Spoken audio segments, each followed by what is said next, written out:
Assalamualaikum warahmatullahi wabarakatuh.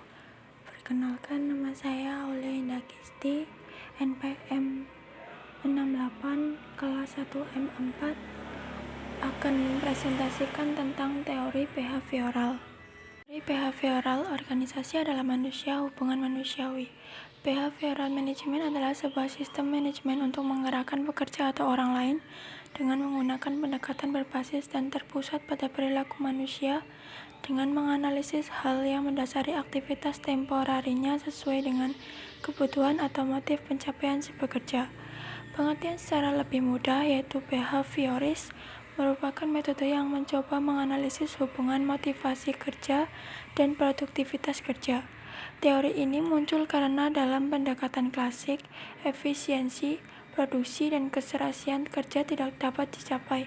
Oleh karena itu, dicari upaya untuk membantu manajer mengatasi masalah organisasi melalui sisi perilaku karyawan.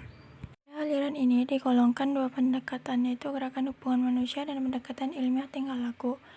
Tokoh aliran ini yaitu pada tahun 1880 sampai 1949 yaitu Elton Mayo, sedangkan 1908 sampai 1970 adalah Abraham Maslow, Douglas M.C. Gregor.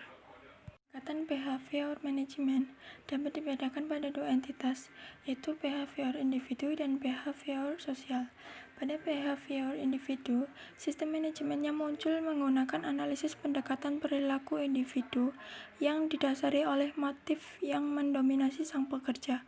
Pada behavior sosial, sistem manajemen lebih lanjut menggunakan pendekatan terhadap interaksi sosial antar pekerja sehingga kemampuan produktivitas yang dihasilkan oleh tim atau kelompok berdasarkan motif dan sifat kelompok tersebut ataupun hasil dari kombinasi motif-motif yang bersinergi. Menurut Elton Mayo, gerakan hubungan manusia, penelitian manusia dalam lingkungan kerja. 1. Pekerja yang mendapatkan perhatian khusus akan bekerja lebih baik dan dapat meningkatkan produktivitas. 2. Pekerja akan bekerja lebih keras jika mereka percaya pihak manajemen memperhatikan kesejahteraan dan perhatian khusus. 3. Kelompok informal, lingkungan sosial dari karyawan, memiliki pengaruh positif terhadap produktivitas. Yang selanjutnya menurut Douglas M.C. Gregor dan Abraham Maslow, pendekatan ilmiah tingkah laku. Yang pertama dari M.C. Gregor terlebih dahulu, yaitu membedakan dua asumsi dasar alternatif mengenai manusia dan pendekatan mereka terhadap pekerjaan. Dua asumsi tersebut memunculkan teori X dan teori Y.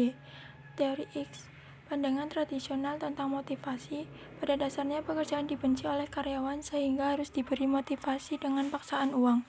Teori Y, pekerja atau orang sudah memiliki motivasi untuk bekerja atau melakukan pekerjaan dengan baik.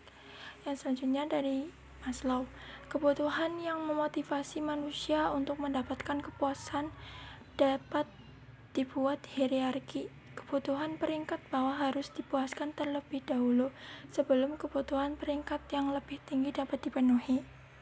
X dan teori Y M.C. Gregor. M.C. Gregor mengajukan dua asumsi tentang sifat manusia, yaitu teori X dan teori Y.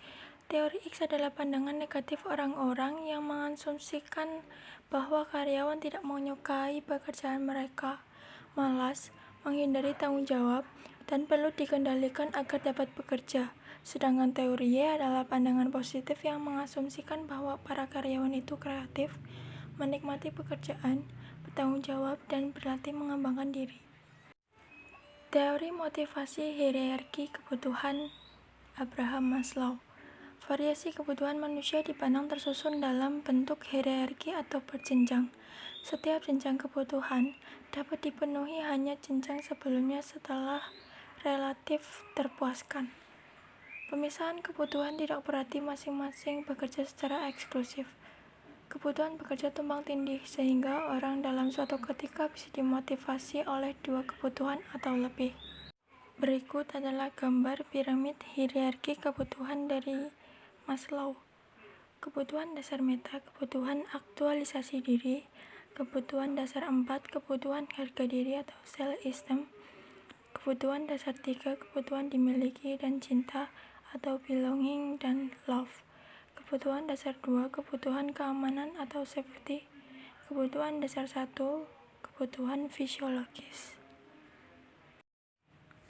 Mungkin itu yang dapat saya sampaikan, kurang lebihnya mohon maaf. Semoga bermanfaat. Wassalamualaikum warahmatullahi wabarakatuh.